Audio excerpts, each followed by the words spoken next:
আসসালামু আলাইকুম। আজকে একটা অনেক সুন্দর দোয়া কবুলের গল্প শোনাবো আপনাদেরকে।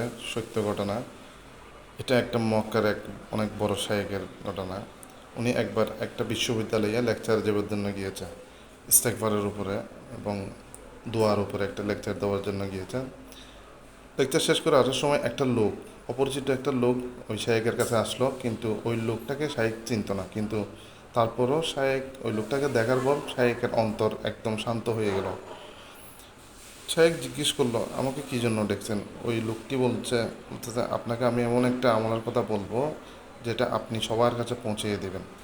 শায়েক জিজ্ঞেস করলো, কী এমন আমল? তখন ওই লোকটি শায়েককে বলল, আমি ইস্তেগফার পড়ি সারা দিন সারা রাত, যখনই সময় পাই আমি ইস্তেগফার পড়ি।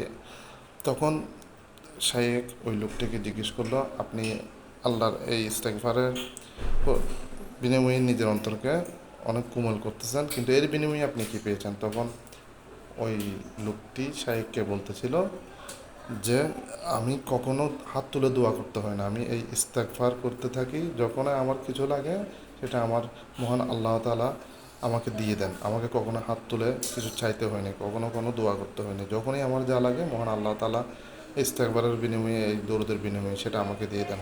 আলহামদুলিল্লাহ। সেটা শুনে শাইখ অনেক খুশি হয়ে গেল।